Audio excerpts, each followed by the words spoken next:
This is a great shot of us all. I think it was Erica's birthday. By that time, we had probably already finished at least 2 bottles, because on the face Analyze had that stupid, smug grin. Kara isn't much better either, laughing like crazy about something on the other end of the table while Val pokes her in the ribs.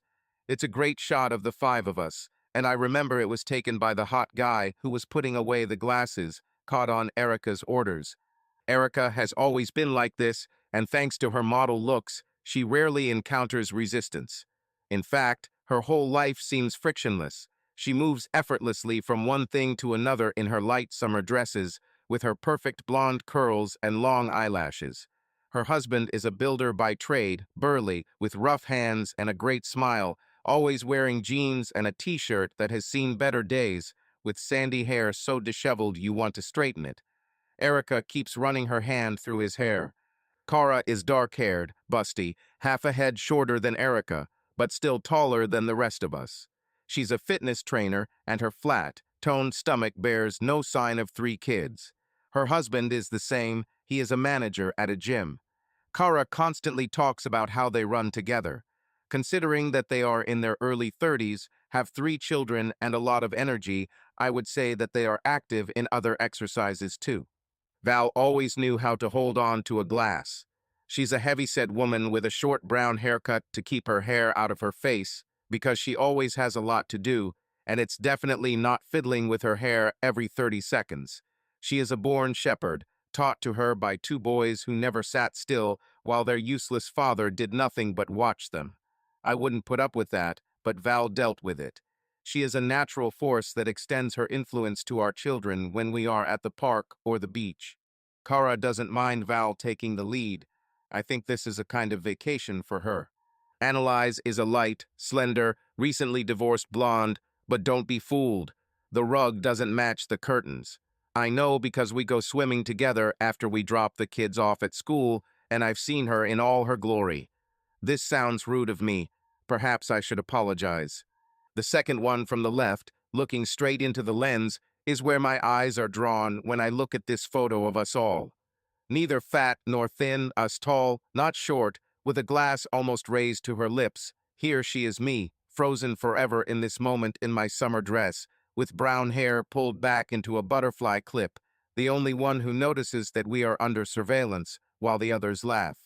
A husband with a high-paying job at the same insurance company that I left to raise 2 children, sacrificing my career for motherhood, sitting there in bare feet and strappy sandals. It's me. I'm Polly. We are having dinner at a local restaurant. There are 4 of us. I'm wearing a little black dress, sitting across from Erica's husband, Harrison. Erica is next to me, opposite my husband, Mark. Mark came straight from work in a suit and tie, his dark hair neatly styled, smiling at something Erica said. She, too, is wearing a dress, dark blue, contrasting with her pale skin. Her hair is done in a French bun. Small spinning wheels frame her beautiful face, her Merlot lips. Erica laughs, so I laugh too, but I notice Harrison's gaze, sitting in his shirt and pants, looking uncomfortable. We are discussing the upcoming elections, who will win, who should be voted for, and I see that this is not his field of expertise. He looks across the table at me, and I smile at him sympathetically. Mark talks about his job, trying to belittle it, calling insurance too boring to discuss over dinner. In principle, I agree. I know Mark is putting himself down. I know he was recently promoted. He mentions it almost casually, and Harrison reaches for his beer. The restaurant is new and quite expensive, above the standard they would have chosen themselves, but I booked it anyway. I don't want to sit in jeans and eat burgers. The main course arrives, and I nudge Mark to order more drinks. We have a nanny, which means we must make the most of this opportunity. I top up Erica's glass and then my husband's, smiling as they chat. Harrison drains his glass, and I nod at him. Do you want to continue with the same thing, or switch to wine? I ask. Yeah, I think wine would be fine. Red for steak, or white? I picked up both bottles. Red, he says. I pour him some wine, then place the glass in front of him with a small smile. He nods gratefully. Erica seems uninterested. She talks about herself again. By the way, I interrupt, What do you think about giving kids phones? Erica blinks, confused. It doesn't matter. I have more interesting topics to talk about. In what sense? She asks. At what age would this be appropriate? We're just getting to that point. When they don't drop them, Mark replies, they're expensive. I shrug, saying, I think we'll have to wait until the last minute. I know Val has a phone number for her oldest, but I'm worried about all the pressure on them with social media these days. Are you afraid they'll share too much? Erica asks. Yes. Moreover, I'm afraid that they will do something stupid and it will remain forever. Like bad haircuts, questionable outfits. That too. I mean, imagine if we had phones, all our friends would have had phones when we were their age. Imagine being a teenager when everyone has a lens in their pocket to capture your awkward moments forever. I smile at everyone, as if pleased with myself for voicing the thought, and take a sip of my drink. I guess, Mark replies, though I don't think I had anything worth photographing at that age. Why, dear? Were you bored? Mark tenses slightly, but smiles back at me, answering, I was careful. I wasn't looking for trouble, if that's what you mean. So you'd have endless pictures of yourself doing your homework, I'm praying. And sports. I was a good kid. And smart too. Top of the class, right? I guess. I smiled at my husband, replying, Come on, you were a great nerd. Best in math, best in physics, always working. Out of the corner of my eye, I notice Harrison fidgeting in his seat. Erica, what about you? I ask, turning my attention to her. Oh God, no. I'd be terrified if only there were photographs of everything from that time, she exclaims. I see she's a little tipsy, waving her glass around as she talks. I choose my moment with extreme care. So if we found you online, what would we see? I ask casually. Erica thinks for a second, then smiles sweetly. I notice the confusion and know I'm on target. We'll see, I say, taking my phone out of my purse. Polly, no God, what are you doing? There's something on the internet about all of us. What do you think there will be about you? Erica laughs, sipping her wine, but her eyes follow my fingers as I type her name into the search bar, adding a few details. The screen updates with the results. What happened there? She asks flirtatiously. I pretend to scroll the page. School fair, it was last year. Wow, you ran at the classic. Yes, my result is listed there. It was 5 years ago, if not more. What is this? Oh. I stop, my finger hovering over the recording. I feel Erica tense up. What? Asks Mark. I look up at Erica and smile. Harrison leans forward too. Erica's expression changes. It's definitely not you, right? I ask, touching the screen.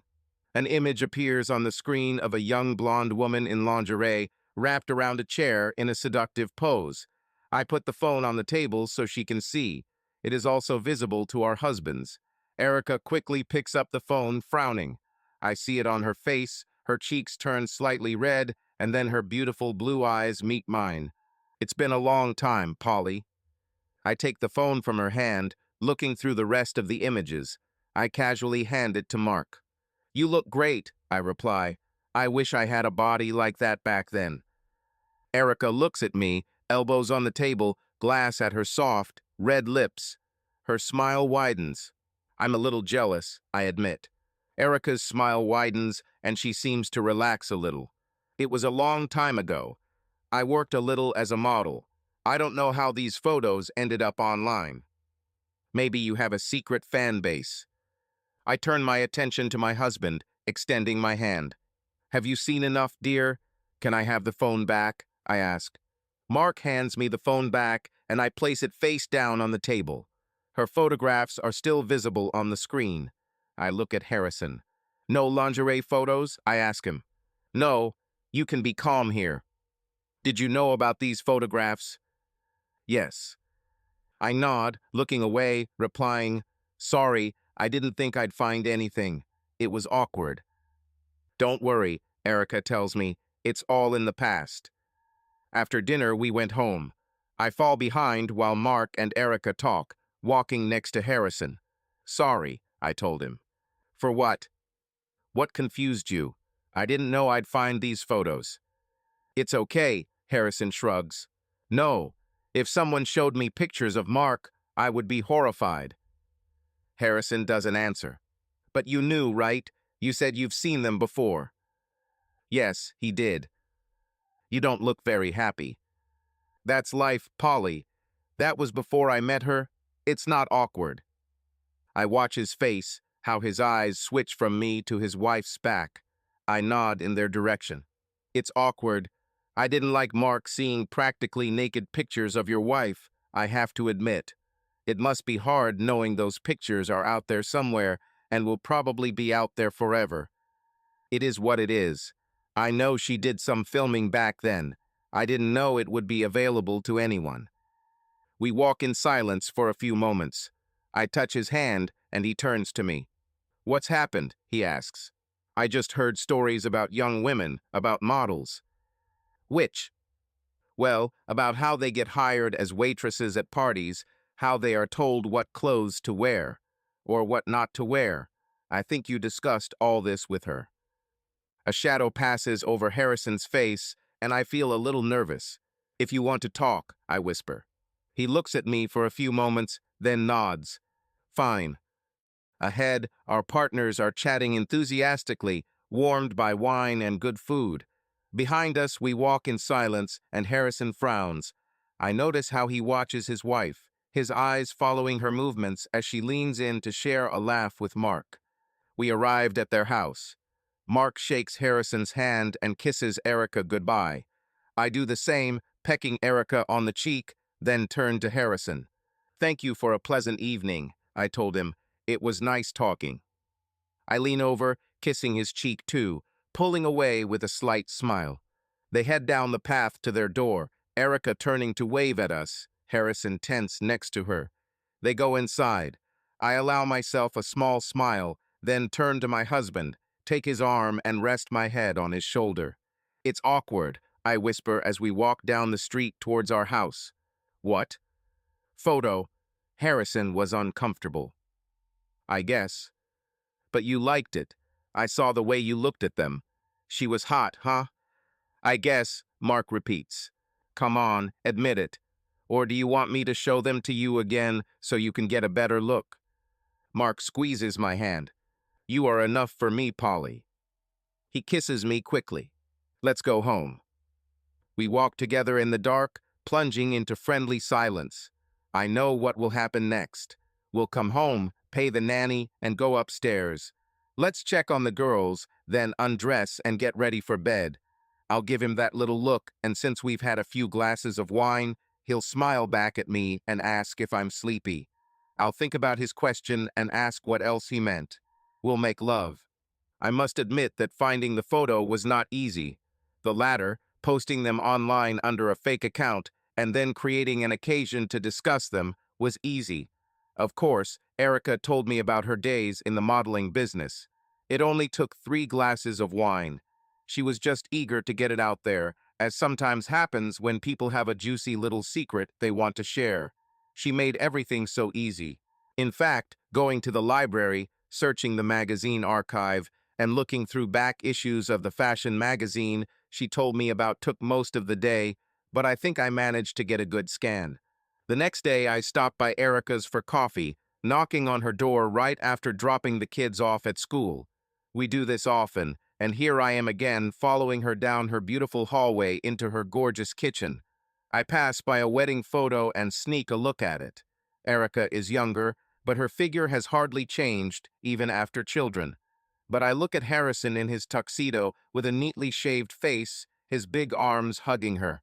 Erica's kitchen is gorgeous and still smells like fresh paint. Harrison did a good job, I note. Erica looks up from the coffee machine and nods. Yes, he has good hands. Good hands, I grin, and Erica laughs. And a good eye, she adds. My fingers slide along the white marble surface of the island. I can't stop the thoughts that come into my head. Stone countertop. A little cold, isn't it? I notice. In what sense? The coffee machine hisses. You know, sit on it, lay on it. I have no idea what you're talking about. Don't pretend. This is a new kitchen. Don't you think it needs some consecration? Erica gives me a half smile and tends to the coffee cups. She brings me mine, placing it on the countertop. Your mind is dirty, Erica tells me. So what? Erica breaks out into a small smile. Yeah, a little cold, she laughs. I pick up my coffee and take a sip. This is delicate work. Could he make me one? I ask. We're planning a kitchen remodel too. I love the way he did yours. I can ask Polly, but he may not have time to do it anytime soon. Why? He's got a big job to do the other day. They want to tear down the back of the house and add a few more meters, a place on the coast. He'll have to be there for a couple of weeks while they pour the foundation and install the frame. Good money, really. Then after this, yes, of course I'll ask. He has to finish our bedroom too, but there's a lot of work right now. Builders' houses, I answer. Yes, builders' homes are never finished, she agrees. What are you planning to do? This is an innocent question, and I know Erica very well. She never misses an opportunity to talk about it. Come on, I'll show you, she tells me with a smile. We take coffee with us as we move through her beautiful home to the master bedroom. Everything is on one level, on a wide, flat area that Harrison bought it out through a friend in the business. He built everything himself. I've been in the master bedroom before. We're thinking about expanding a little to give us room to enlarge the bathroom and add a walk-in closet, says Erica, waving a coffee cup as she describes the plans. I lean against her dressing table and her necklaces clink on their stands. I don't really listen to her while she, with her eyes wide open, talks about how much more space there will be, how beautiful it will be. Instead, I think about what she's already told me, and a plan begins to form in my head. It will be complex and difficult, but as they say, he who does not risk does not win. Erica finishes her tour, and I nod approvingly. She leaves the bedroom, and I follow her, changing the topic of conversation to something else. Behind her, on her dressing table, one of her earrings is now missing. Harrison arrives at 9. It's a weekday, so my husband Mark is already at work. I let him in and led him to the kitchen. He looks so good in those jeans. Thanks for stopping by. Erica says you'll be heading to the coast soon, I say. Yes, you have to drive an hour after that, but at least it's outside rush hour. Sounds like a lot of work. Yes, they want literally everything. We all want everything. It all depends on what we can get. Coffee? Harrison looks around the kitchen with an experienced eye, then looks at me. No, thank you. I want to settle everything and get in the car, if that's okay. Of course. So what do you think? What were you planning? Erica showed me your island table. I think she'd like one here. I stand in the middle of the room and smile at him. He smiles back, and I feel an inner thrill. I would love a smooth stone surface like this here. I wish I could lie on it in just my stockings, like on a banquet platter for Harrison. Let me see, Harrison says, pulling a tape measure from his back pocket. I'm thinking about a stone countertop like the other surfaces. Can you do that? I can do anything, Polly, he replies, giving me a smile. I have no doubt, I venture. He measures the kitchen. I measured it. There's something about him that I like, those rugged features. He's not taller than Mark, he certainly doesn't make as much money, and he's definitely not as smart, but maybe that's part of the appeal. Harrison left school at 16 and got a job with his big, strong hands. Mark is complex and witty, sophisticated in many ways, and thoughtful. Harrison is good for heavy work. He doesn't think much, he's here to get things done. I keep an eye on him, answering his little questions about where the appliances will be, what fittings I would like. Do you need to clear this with Mark? He asks.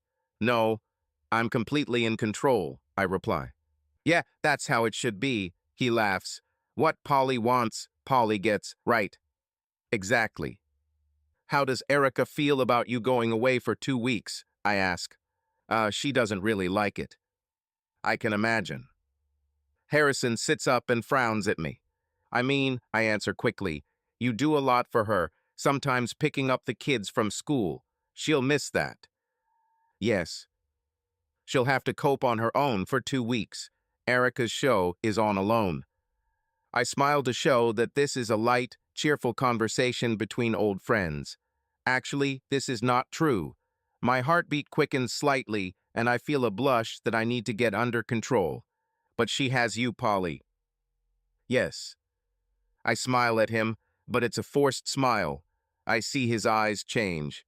He takes the hint. Just yes. I nod. Harrison rolls up his tape measure and puts the phone back in his pocket. He finished with the measurements. Now his attention is focused on me. He frowned. What, Polly? My smile fades and I avoid his gaze. Polly? Well, I cover for her sometimes. Are you covering? Yes, sort of, in some cases. It's not hard for me to do it, pick up all the kids from school. She usually comes in an hour, and you know how much they all love to play in the park. It's not a problem. How often does she ask you? I shrug, looking back down at my hands, and then add, maybe once a week. Is she telling you? No. Well, I asked once, and she said she was stuck in traffic. I don't know where she was coming from, though. Harrison is silent. I can almost hear the gears turning in his head. I laid it out pretty thick, but Harrison isn't very good at subtleties and hints. Is there something you want to tell me? He asks. I lift my chin and meet his gaze. I see it in his expression, and my heart pounds wildly in my chest at the audacity of what I'm about to say. It's reckless. If it helps, I've never seen any evidence that she cheated on you, I tell him. His eyes flash. It's probably innocent, I continue. The muscles in his jaw tense, and he replies hoarsely, that's good.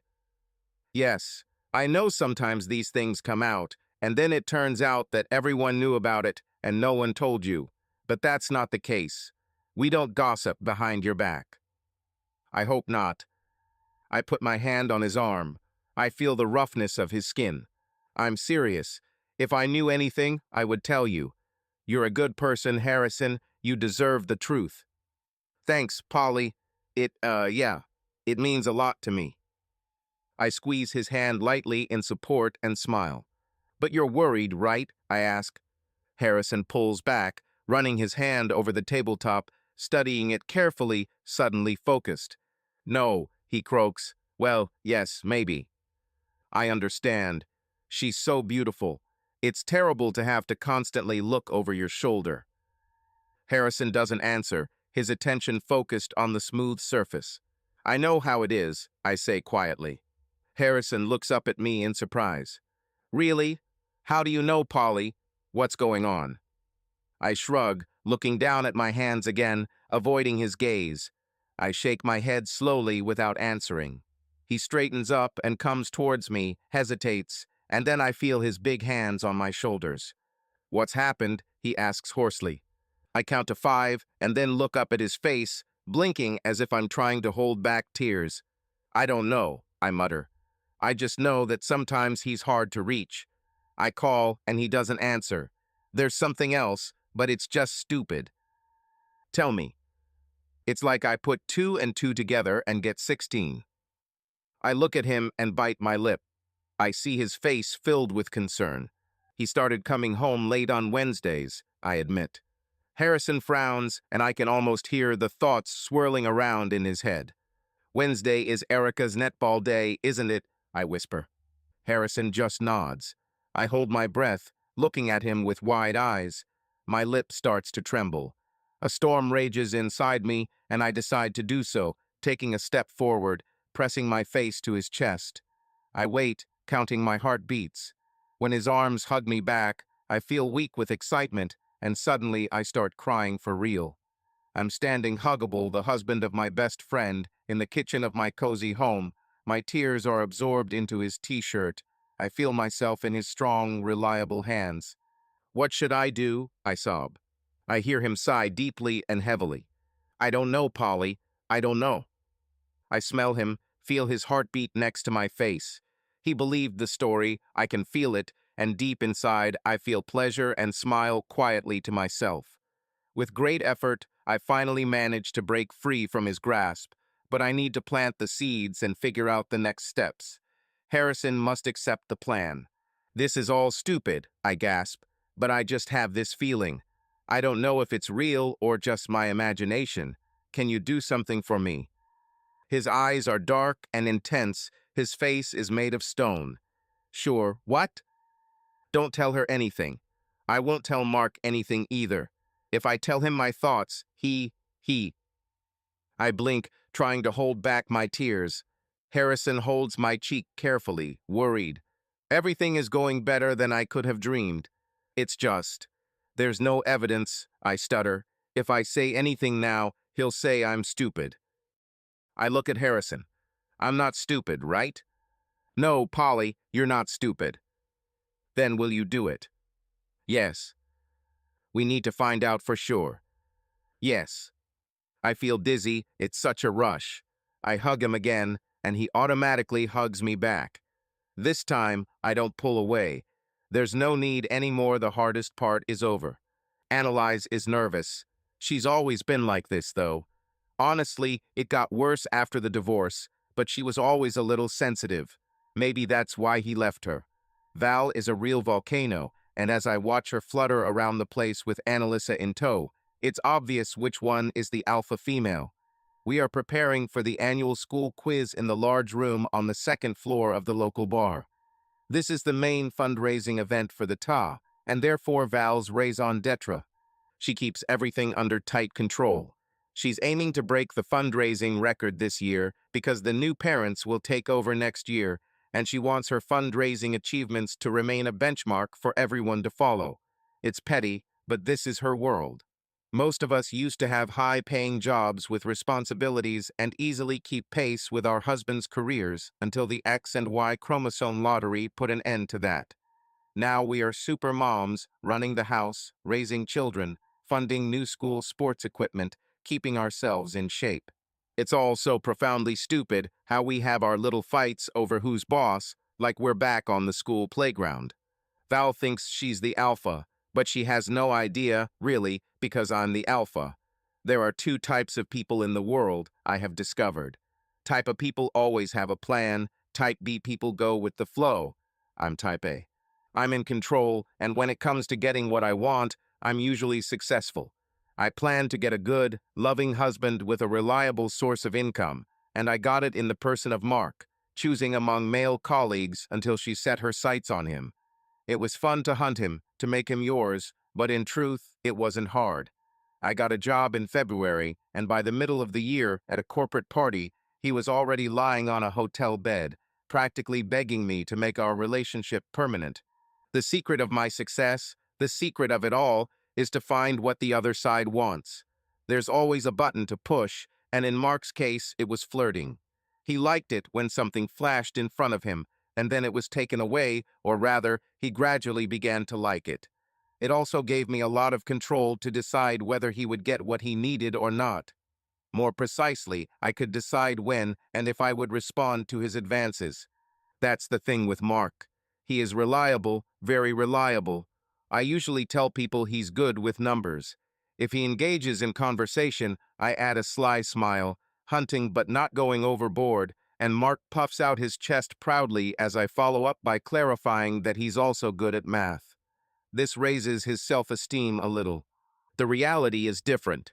He's good at math, but what he does in bed is more of a pattern. At the beginning of our marriage, I tried to add a little spice, introduce something new, but it never caught on. I realized two things. Mark will never change, and I need something more. I need a plan.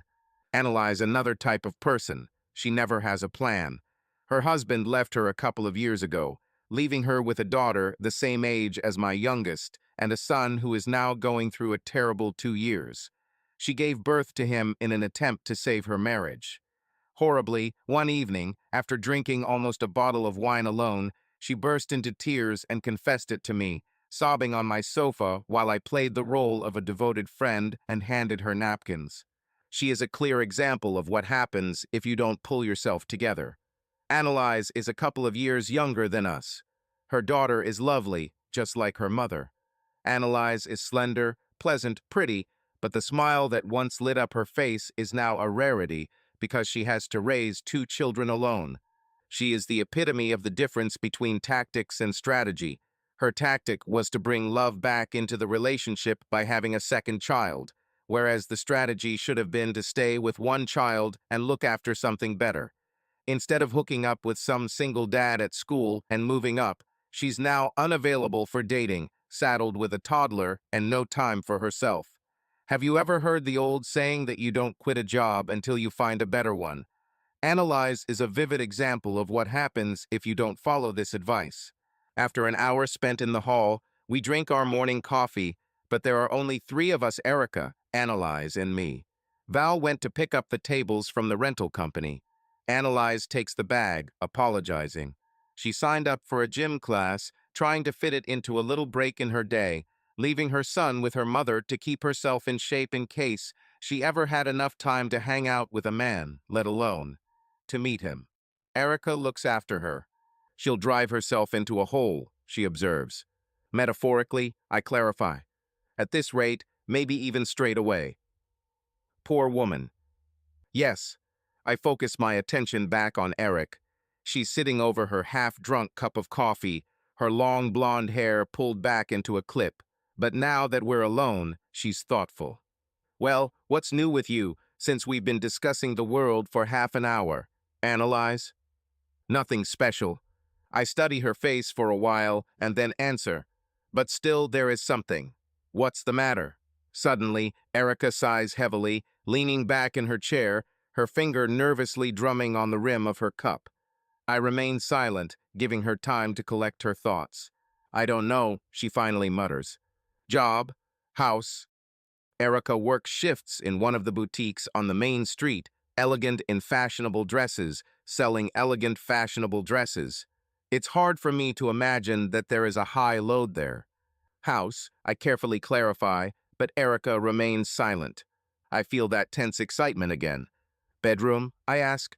Slowly, Erica nods, and I try to keep my expression serious, sympathetic. I want to hear her problems. Yeah, she admits. It's like, I don't know, it's just, I can't explain it.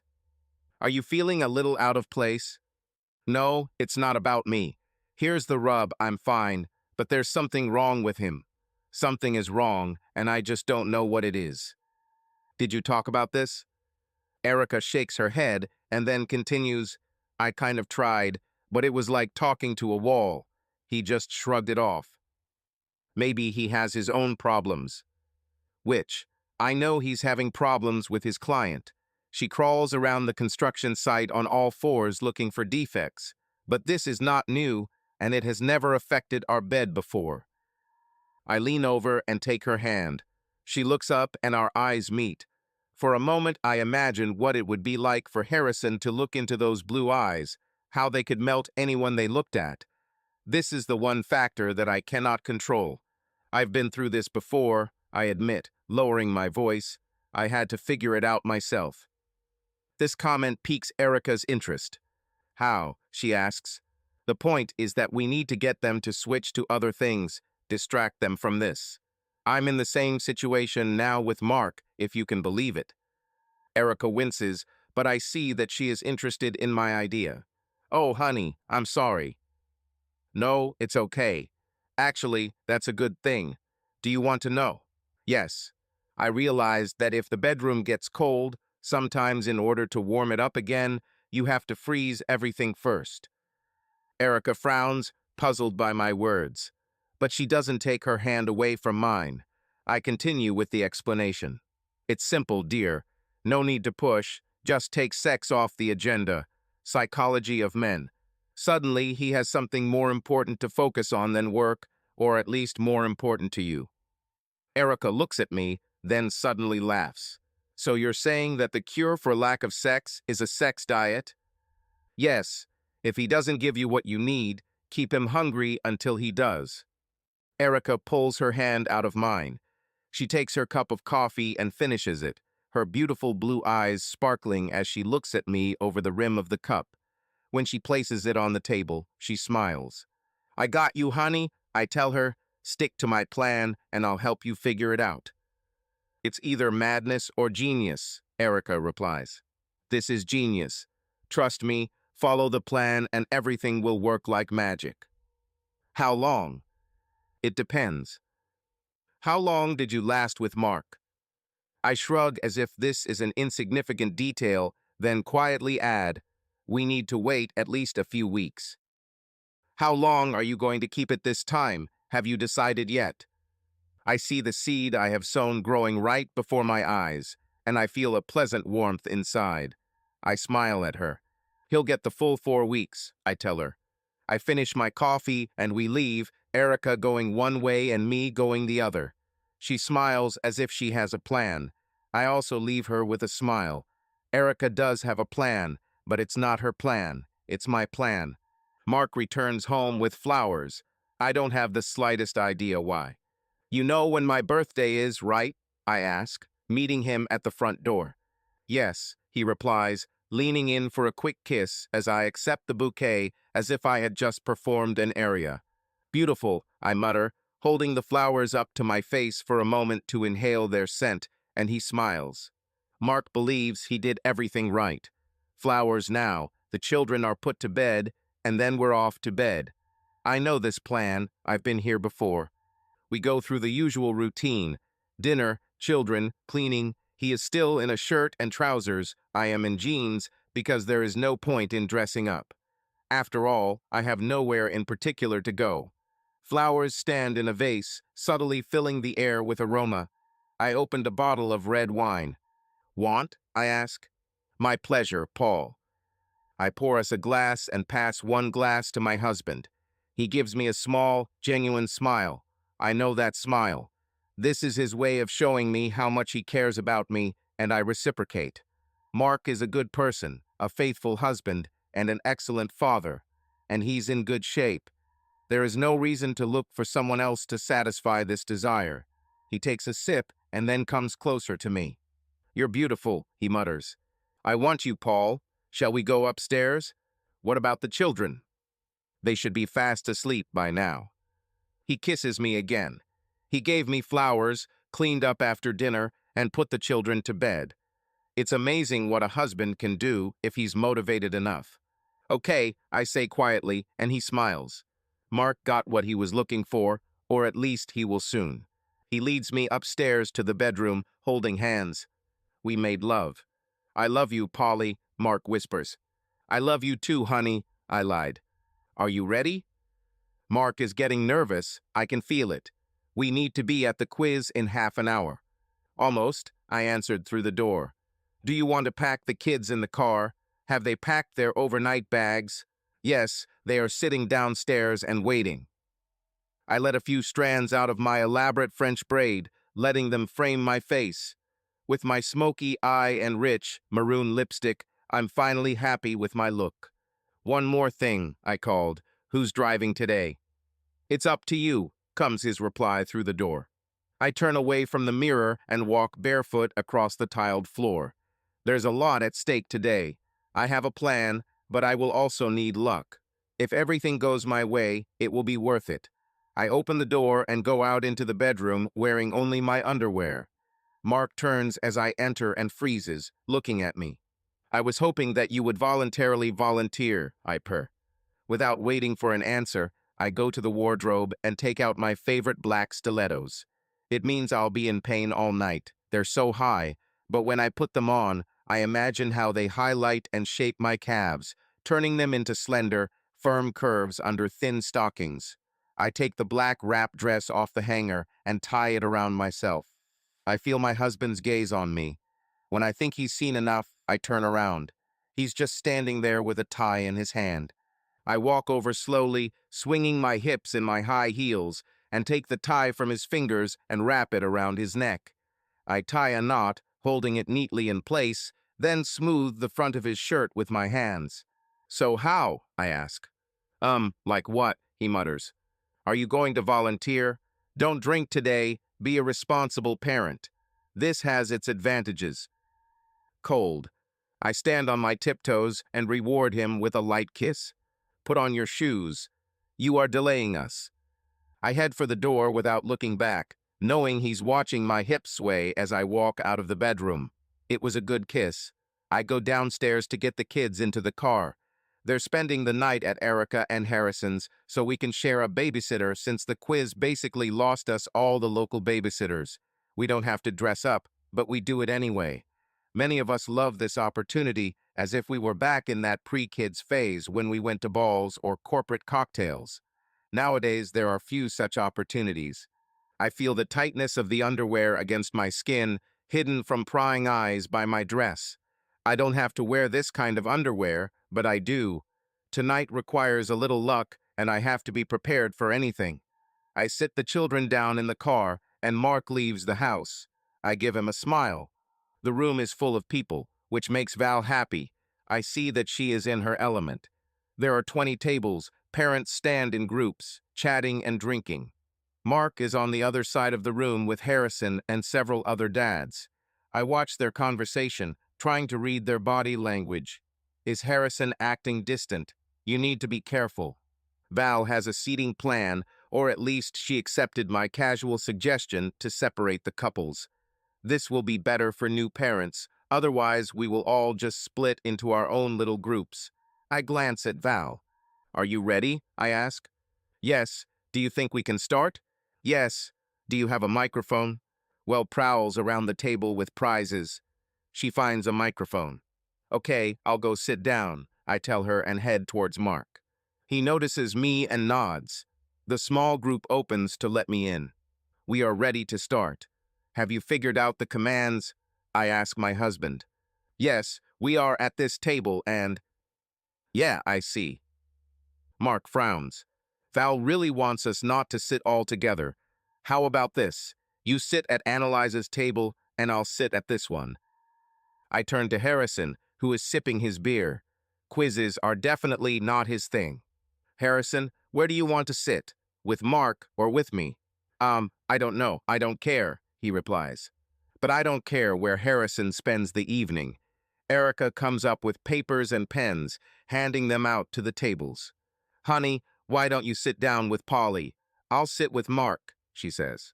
Harrison looks a little uncomfortable, but then agrees and takes his seat. I move closer to my husband. Are you happy with this arrangement, dear? I think it will be more honest, I tell him quietly. Are you against me? Seriously. Well, are you ready for the competition? May the best man win, he smiles in response. I'll go get some drinks. I leave them to their seats and head towards the bar. I know everyone drinks. I ordered a couple of beers for Mark and Harrison. This will be my husband's last since he's driving. I ordered a mojito for Erica and a mocktail for myself. Then I ordered a shot of tequila. Mark is absolutely right. Let the best man win. After what he saw under my dress and the way I swayed my hips, he thinks it's going to be him, but it's not. I pour a shot of tequila into Erica's mojito as Val addresses the crowd. We are in third place after 2 rounds. We should be higher, but I gave some wrong answers. It's amazing how easily some people give in and begin to doubt themselves if they give an answer with enough confidence. Harrison does this all evening, getting quieter, watching his wife and my husband laugh together at the next table, winning while we fall behind. I continued to order drinks because that was the deal for today. Erica pays for the babysitter and I cover the cost of alcohol. I continue to order a mojito while I myself drink some kind of sugary soft drink made from lemonade and fruit juice, pretending to be the same, succumbing like her. Harrison is not far behind. He already has a small collection of beer bottles. Val reads out another wrong answer, and the whole table sighs. Another exact answer of mine turned out to be incorrect. I sip my cocktail, shrugging apologetically. Harrison leans towards me. Are you okay, Paul? Yes, but what? You're kind of quiet. I suck at quizzes. Well, read out another answer. You can hear cheers from the next table. Erica and Mark high-five each other. Damn, I hissed. Harrison is watching them too. Seriously, Paul, what happened? I look at him and then say, forget it. Let's just take this damn quiz. We need victories. Polly, how are you? Erica calls, leaning towards our table. Not as good as you, I snapped back. Next round, Polly. Sport. She winks at Harrison, as if to suggest that he might be good at sports matters. Well starts the next round, and it turns out that Harrison is really good at sports matters. We gather together, discussing options, making a common decision. I defer to him, helping him make his choice, and when the round ends and Val reads out the answers, we have a perfect result. Harrison smiles for the first time all evening, and I move closer to him. See, you did it all, I whisper. You're just a machine. Maybe. Thanks for your help. What help? You already knew everything. You just needed someone to support you. Thank you, Paul. I smile at him, and he smiles back. I reach out, and I pat his hand. He doesn't pull it away. At the next table, Erica became quiet. She's quite drunk, staring blankly at the question paper. Mark carefully watches her, although he continues to talk with Analyze. None of them look at us. I squeeze Harrison's hand, and it gives me pleasure. He finally perks up, buoyed by beer and victory, smiling at me. We're going to win the quiz, although he doesn't know it yet. I know because I've already looked at all the answers. I'm going to lead Harrison to a surprise, sensational victory while his wife dives into her mojitos. The end of the fourth round approaches, and I return with another round of drinks. I put the beer in front of Harrison and the lime and lemonade in front of my husband. Erica switched to wine, so I bought her a large glass. I have some kind of pink and peach mixture in my glass. I put it in its place. How do you like these cocktails, Paul? Harrison asks. You've been drinking them all evening. Not like your wife, I answered him, though I should probably just sit. I stagger a little, and Harrison is there instantly. He wraps one arm around my elbow and wraps the other around my waist, carefully placing me in a chair. I think I'm a little unwell, I admit. I'm not lying. If I have to take another sip of cranberry juice, I'll probably spit it out. Yeah, maybe you've had enough. I look at him through narrowed eyes, seeing that he is worried. Behind him, Mark is talking to Erica. She's already at her limit. I'm surprised how she's still standing after everything I poured on her today. Their team has lost ground, and somewhere in Erica's head, this is painful. The husband is doing everything he can, but she is already too far gone. We need to act. Slightly slurring my tongue, I address Harrison. Listen, I need to talk to Mark for a minute. I stand up and head over to the table where Mark is sitting, facing away from Harrison. I'm leaning over, gently bending at the waist, keeping your legs straight. I know how it flatters my figure. I want Harrison's eyes to remain on the curve of my buttocks in a wrap dress. I lean on my husband's shoulder. Listen, I think Erica has had enough, I whisper in his ear. Yes, she drank a lot today, he agrees. I thought maybe I should stop this. What are you talking about? I laugh quietly. I think your quiz is over, dear. Maybe it's time to show chivalry, to act nobly. Will you win in the meantime? You want this set of wines, right? Your wife is about to bring home a well-deserved prize. Mark hesitates, and I shift my position slightly, allowing the dress to open a little in the front. He looks inside. He can't help himself. He knows what his wife is wearing under her dress. The victory of the wife is the victory of the husband. Do you know what I mean? Help me, and I will help you when I get home. And how are you going to help me, Paul? I move closer to his ear and whisper, in bed, baby. I stand up, moving away from him. I know what I look like in my tight black dress, standing in front of him. I don't look away. Mark nods, and I give him my most charming smile before returning to my desk and sitting next to Harrison again. A few minutes later, Mark approaches us with an unsteady Erica. Honey, I'll go, she moans, sighing theatrically. Mark will give me a ride. Is she okay? It's Analyze, coming up from behind. This was not part of the plan. Fortunately, Mark had already taken matters into his own hands. She needs to lie down. I'll give her a ride. I'm driving. Harrison nods. Okay, he agrees gloomily, his expression hidden, then adds, I'll take my coat. My pulse jumps. No, it shouldn't be like that. I quickly stand up and give my husband a meaningful look. I'll go too, I intervened. We can't just let them go together. I wrinkle my nose and the corners of my lips turn down. Do you really think something will happen? Harrison asks quietly. What do you think? You saw them yourself all evening. You were here too. You saw how they behaved. I frown, blinking as if trying to hold back tears. Right in front of everyone, Harrison. Right in front of us. Well, read the next question, but I don't pay attention to her. My entire concentration is on the man next to me. He has kind eyes, and I see concern in them. He's not particularly skilled at stealth, but I laid it all out for him. Now I need to do the last one. How do you know, Paul? He asks. I reach for my purse and squeeze the object lying there with my fingers. I bring my clenched fist to his face. This is it, I whisper. I found this on the carpet in our bedroom. I open my hand to show Erica's earring, which I took from her dressing table. Harrison's eyes widened. The room is noisy, but now it's just the two of us, Harrison and I, sitting in our little bubble, staring at the tiny piece of jewelry that changes everything. What should we do, Paul? He asks.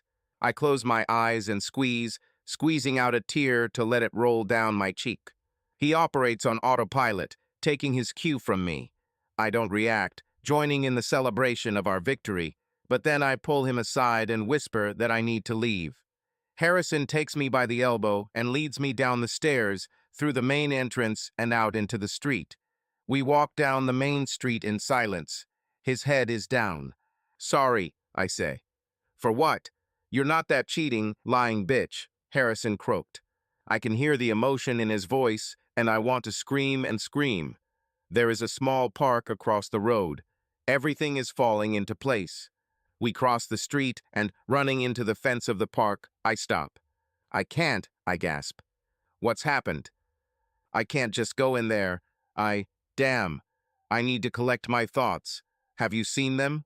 They were so damn frank, they could have walked out holding hands. Polly, calm down. Everything is fine. That's not true, I say sharply. That's damn not true. Hell, I can. Just get me off this damn street. I turn into the darkness of the park, leaving the street lights behind. Harrison hurries after me. The pulse beats in my neck, increasing the wild rush of adrenaline. Hiding from the road behind some small trees, I stop. Paul, wait, where are you? I walk deeper into the shadows and Harrison follows me. I turn around, my anger rising. You don't know, I hissed. You haven't worn that earring for a week. You haven't lived with what it means. This is all new to you. Yes, I know, but I wanted to rip his cheating head off, I interrupted. But it doesn't work that way. I had to think everything through. And you? Have you thought about what this means? You? Harrison is horrified. Even in the dark, I can read his expression. My whole body is tingling. I had a plan for today. I was going to show him. I was going to make him choose. What? What plan? This plan. That's what I promised him. I tug on the bow at my hip, and my wrap dress flies open. I throw it off, letting it fall onto the grass. I'm standing in the park at night in front of my best friend's husband in my most visible underwear. The hairs on my neck stand on end. I was going to give this to him. Look what I did for him, and he still went home with her. Your wife is now in my bed with my husband. You don't know, you're just guessing. I'm not guessing. I know. The nanny should have written to me when she left your house. Nothing. They are not there. Am I not good enough? I wheeze. Look at me. I thought I was good enough for him. What's wrong with me? I raise my face. He looks down at me. I feel so small. I just wanted to make him happy. Everything seems like a dream, and he kisses me. Will you let me make you happy? I whisper. We had sex. It's not wrong, I tell him. What they did was wrong. I just don't know. Harrison, look at me. Just listen. I don't want to be a victim. I don't want pity, and I don't tolerate weakness. Then what are you doing, Paul? I'm getting even. I live on my terms. Is that what it was, role-playing? I keep his hands in the shadows. All I can see is his eyes, shining in the dark. No, that's not true. This is you proving that you are a good person. You showed it to me. You have no idea how much it meant to me to feel like you wanted me. For the first time in a long time, I felt wanted. I have to stop there. The words are stuck in my throat. This is the first thing I said tonight that was completely and honestly true. What should we do now? Harrison asks. We need to think. Let me sort this out, please, I beg. Harrison looks at me darkly, but eventually relents. Thank you. Let's just sleep with this thought. I need to sober up and collect my head. I need to come up with a plan. Okay, Paul. I kissed him again. He nods at me, and I can see that he trusts me. I'm completely sober, and I already have a plan. It works better than I could have dreamed. When I come home, Mark is waiting for me. He's surprised when I walk through the door, and I remember I had to call him to come pick me up. Hey, you didn't call, he says. No, I just took a taxi. Harrison dropped me off and drove home, I reply. My husband comes up to me and hugs me, kissing me. I know what's on his mind because I know what I'm wearing under that wrap dress. Mark wants to come upstairs, put me in our bed, and make love to me. I've been teasing him with this promise all evening, but I can't let him do it now. I can't risk him finding out. How's Erica? Did you bring her home? I ask, diverting attention. Yes, she was very drunk. I haven't seen her like this for a long time. Do you think he and Harrison are okay? Yes, why not? Don't know. She just seemed a little weird and was very drunk. She was completely insane. I had to deal with the nanny. Did you put her to bed? I smile when I say it, but he understands the implication. How was she when you undressed her? I continue. Paul, I didn't. I just brought her home and paid the babysitter. I would never. I kiss him, cutting off his excuses. I know, honey. You're all mine, aren't you? Yes, Paul. I'm all yours. You are mine. Certainly. I kissed him again. Ready for bed? Asks Mark.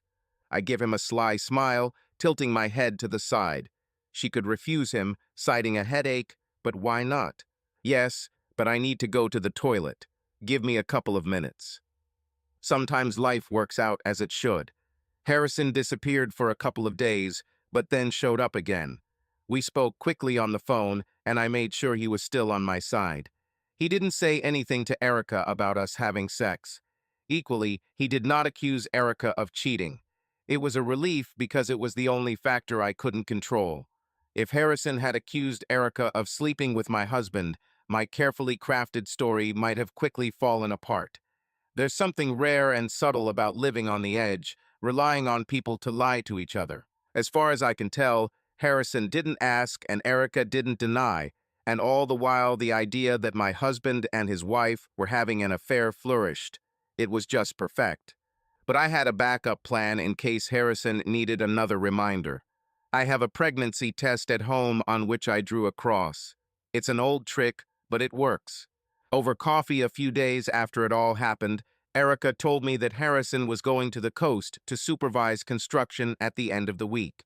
She sounded different, as if this was not just his departure for work, but as if some kind of distance had appeared between them. This pleasantly surprised me. Erica will stay here as it's school term, and she needs to take the kids to school, while Harrison will be alone on the coast. When Mark enthusiastically accepted my offer to take our kids on a weekend camping trip as a daddy-daughter adventure, I felt like I had won the lottery. My family will be in tents somewhere far away, and Erica will stay at home, so Harrison will be alone, an hour away from us. As if by luck, I managed to catch him at school in the middle of the week. Harrison is wearing his usual jeans and t-shirt. The t-shirt is old. There's a hole in the waistband and a paint stain on the chest, but he looks good, his wild hair and 3-day stubble somehow matching perfectly. I approach him, making my way through the groups of mommies. Hi, I say. Polly, how are you? At all? No, specifically. How did it go after the quiz? Harrison shrugs, looking around to make sure no one is listening. Oh, as expected after she emptied the bar, she immediately fell asleep on top of the bed, still in her dress. Are there any traces? What? You know what I mean. Listen, I couldn't tell. Maybe she just passed out. Or maybe she just went to bed after that. Of course, I didn't check, not after that. He falls silent, and I understand that we need to discuss this. Yes, after that, I mutter. I just wanted to say thank you. I felt as if I had been passed over. You were so kind. You were so damn hot, Polly. I would never have thought. You are a good person. You deserve better. You've been so good to me. I give him a quick smile, and he smiles back. It gives me confidence. Listen, I was thinking, we should probably spend some time figuring out what happened. Erica says you're leaving for the coast tomorrow. Yes, for 2 weeks. 1. Why? Mark is taking the girls camping. They'll leave after work on Friday. What are you talking about, Polly? I'm not asking, I'm offering. I leave it like that, watching his reaction. In the heat of the moment in the park at night is one thing. Agreeing to repeat soberly while waiting for our children at the school gates is something else entirely. I feel like I'm holding my breath. Okay, come. When? Friday night? Certainly. I'll give you the address. I can't believe it was so easy. It seems like he crossed some kind of line. I can't believe I'm going to go to the coast on Friday night and have sex with Harrison. I'm already planning what I'll wear. Here they come, Harrison remarks, turning toward the gate. I turn around too, but my thoughts are far from here. Spend the night with him, wake up with him, as if we were really together. I can't wait. The drive along the coastal road starts slowly, weaving through traffic jams. I could have left an hour later and avoided all this, but the thought of a delay of even a minute is unthinkable. I'm in the car, wearing a cotton summer dress that's a little too short, but long enough to cover my new underwear. I'm going to pull the straps off my shoulders and unzip and show myself. I'm preparing for this moment with new underwear, with makeup. I got my nails done and visited the hairdresser. I want to take off this dress and become Harrison's fantasy. The funny thing is that Mark doesn't even cross my mind. Good old Mark, the father of my children, faithful husband, breadwinner. Reliable Mark, who you can always rely on.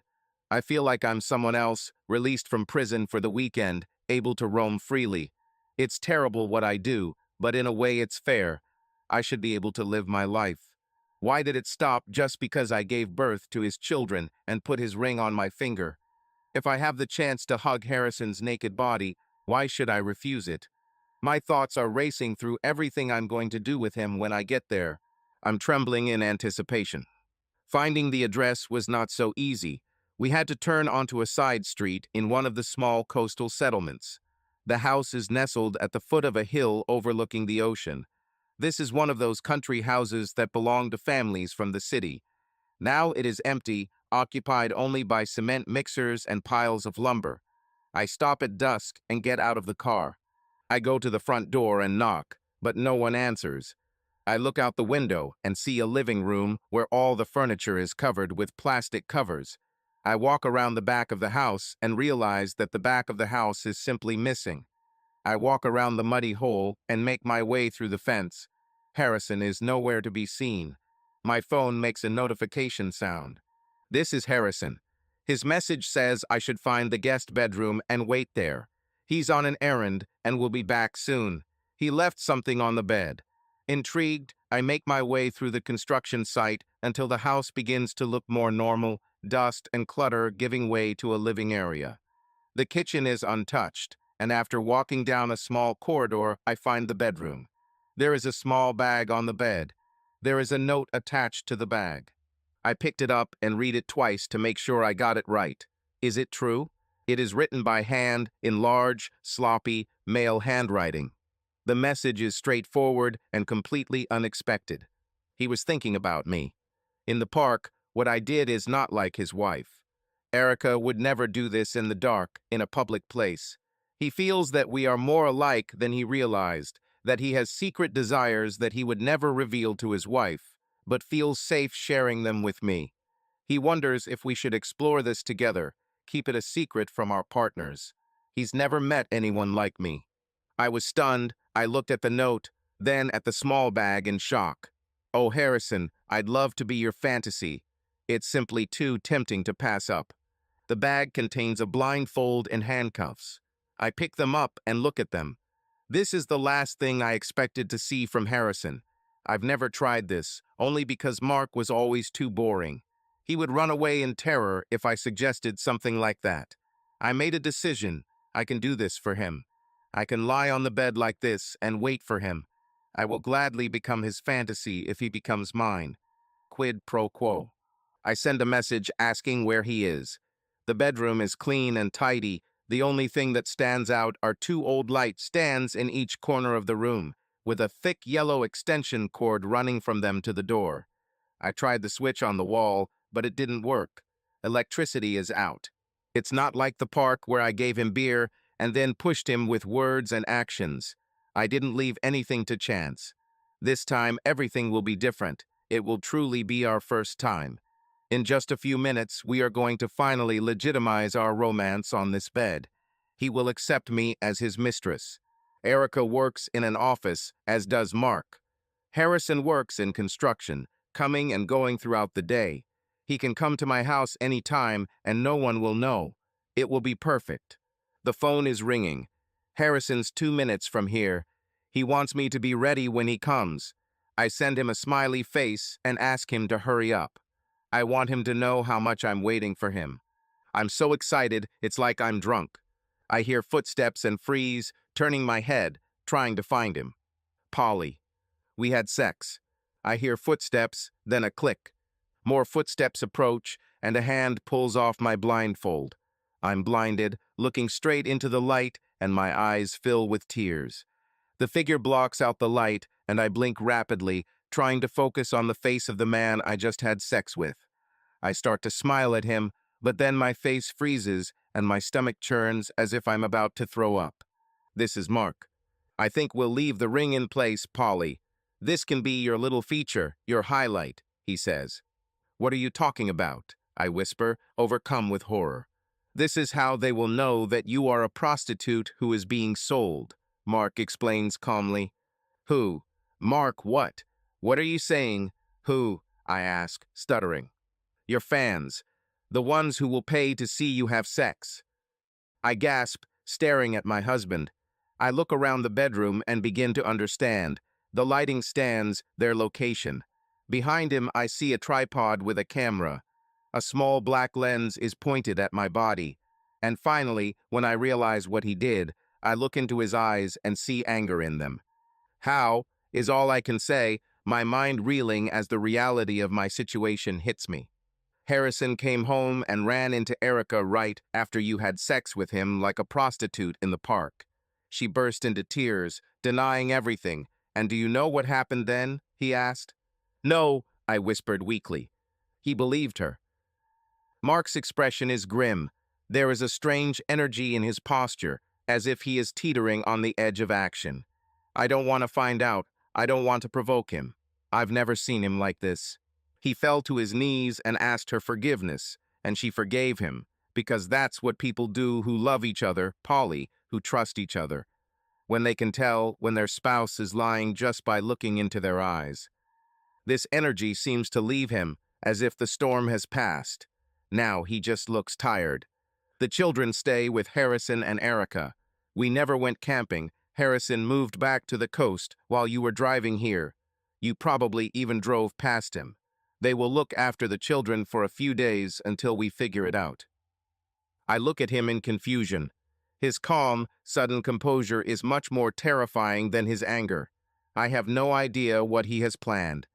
What are you going to do? I ask. He shrugs, and then my loving husband, the father of my children, tells me his entire plan.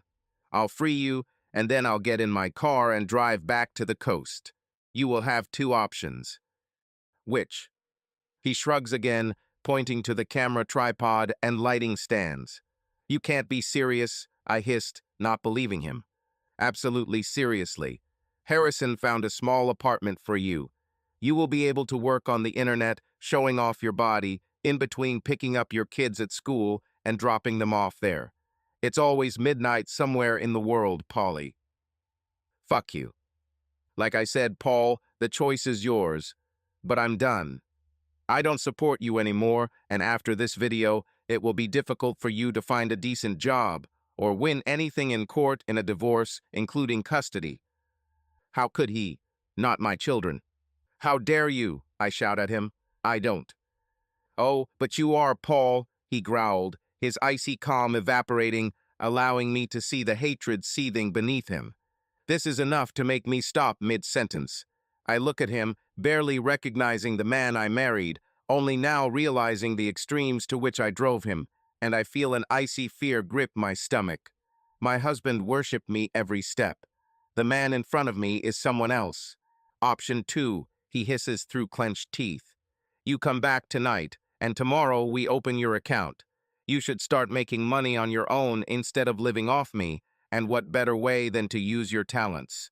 We'll make a star out of you, Polly. You'll show everyone what you really are. He straightens up, looking at me, his eyes burning. I was speechless. He intends to do this, force me to perform on camera in front of strangers, condemn me to a life of private shows under studio lights to make ends meet. Or I'll just leave, I mutter. Yes, anyway, we're done. Polly, marriage, everything. At least in the second option, you will be able to see the children when I decide that this is possible. I look at him, and real tears well up in my eyes. I don't want to lose my children.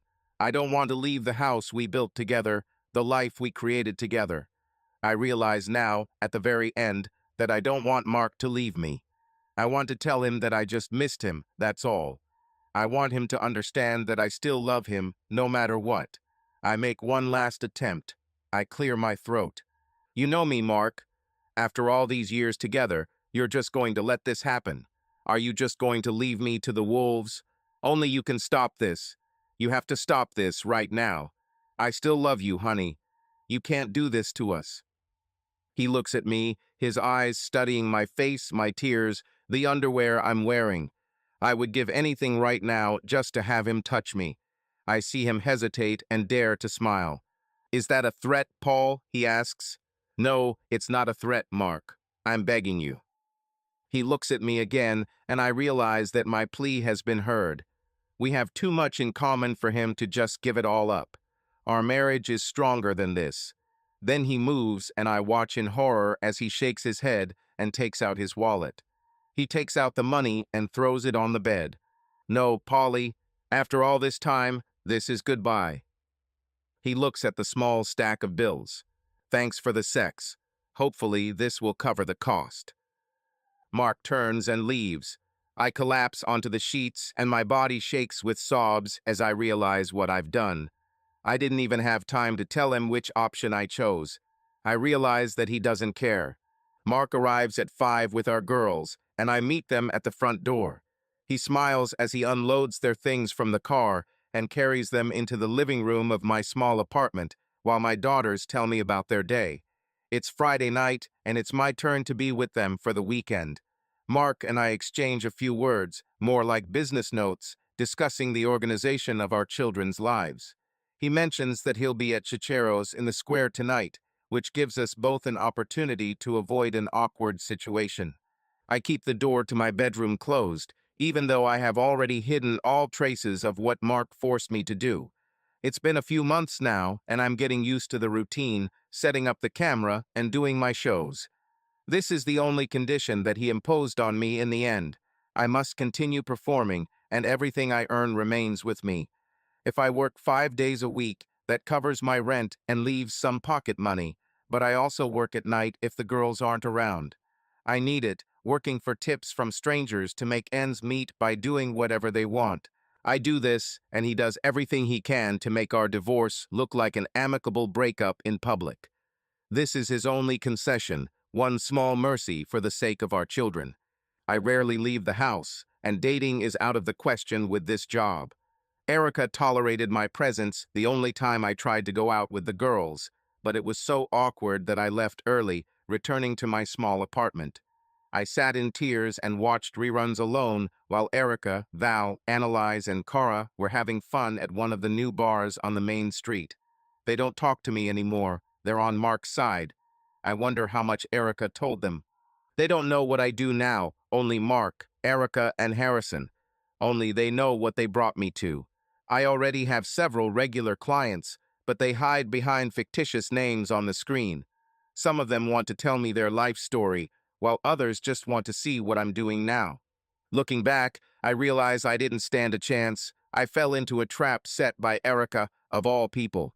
She posted the video Mark took at the beach house as a teaser on my profile, making everything public and sealing my fate even before I had a chance to fully understand my situation. She deftly pulled me into the life of a prostitute on the internet without batting an eyelid. After I posted pictures of her in lingerie on the internet, Erica took revenge by turning me into a low-life adult star. I think the truth is that the female is always more dangerous than the male. I get the girls settled in and decide what we're going to do for dinner, even though I already know what they'll want, so I order pizza. I put them in the car to go pick up the order rather than have it delivered. There are several good options, but I choose a place in the square. I can't resist.